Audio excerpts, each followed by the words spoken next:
Hello, I'm Miss Barbara, a teacher at the Big Apple School.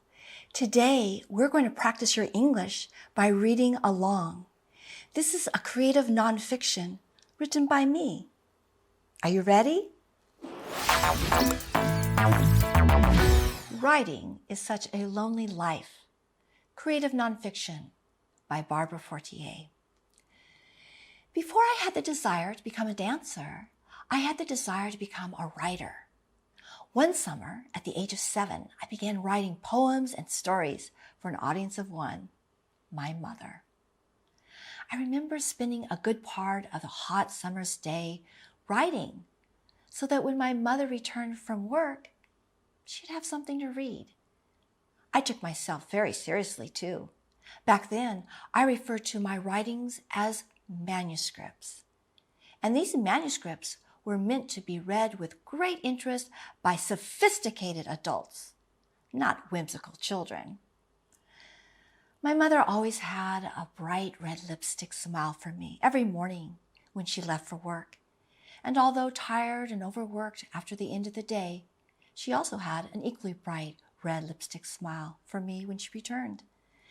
And this very clear image of my mother's countenance, red lips and skin so soft, would propel me to prolifically produce poetry and manuscripts all through that summer. Besides being an author, back then, I was also an illustrator, as these writings would also include original drawings. I still have a stack of these in a box in a storage unit in the United States. Before I left for Russia, I went through these papers.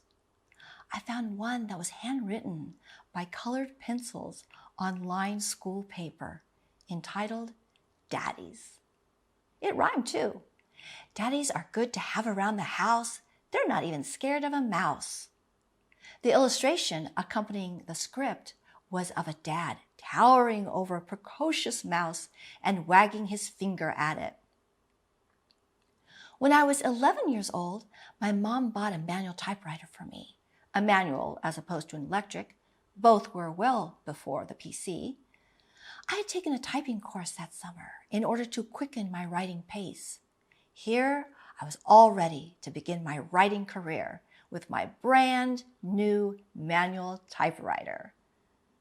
I remember writing one manuscript after another. One manuscript was about a girl named Gwen, who was 11 years old too. She would go on many adventures, such as in an old mysterious house, not unlike adventures that I would have liked to have had. Another was about a secret agent who seemed to always find himself in a challenging predicament, like needing to swiftly scale a wall in order to avoid further danger. A third was about a magician. I remember how it started out. It was a cold and dreary day. But one day I realized that writing required a sequestering of self, a seemingly self-imposed exile, so to speak. I announced to my mother, "Writing is a lonely life." And so I packed up my little manual typewriter, stored it away, never to be tapped at again.